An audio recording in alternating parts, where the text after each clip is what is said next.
A 5-year-old boy is referred to an immunologist because of episodes of recurrent infections. He complains of ear pain, nasal discharge, congestion, and headache. His medical history is significant for neonatal sepsis, recurrent bronchitis, and otitis media. The boy also had pneumocystis pneumonia when he was 11 months old. His mother reports that she had a younger brother who had multiple serious infections and died when he was 4 years old because of otogenic sepsis. His grandfather frequently developed pneumonia and had multiple episodes of diarrhea. Patient is in the 10th percentile of height and 40th percentile for weight. The vital signs include blood pressure 90/60, heart rate 111 per minute, respiratory rate of 26 per minute, temperature of 109 degree Fahrenheit, 100.9 Fahrenheit.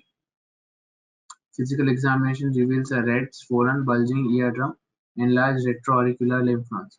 Meningeal signs are negative and physician suspects the presence of primary immunodeficiency. After a thorough laboratory investigation, the patient is found to be CD40L deficient.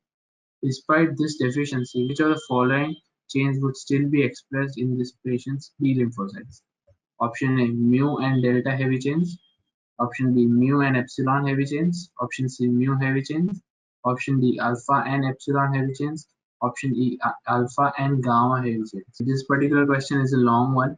Here you need to know that despite the absence of CD40L ligand, which is responsible for the formation of differentiation of the it is responsible for isotype switching. So even if isotype switching is not occurring, we are having mu and delta. Delta, that is the correct answer, option A. Mu is the first possible heavy chain, so that is always produced. Delta is the chain that is produced whenever a cell is becoming what do you say nascent. Whenever it is becoming nascent, then delta chain is produced.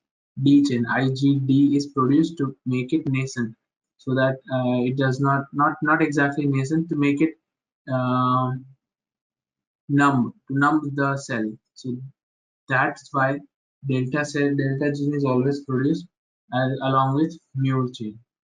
Thanks for watching. Please give a thumbs up and subscribe for more.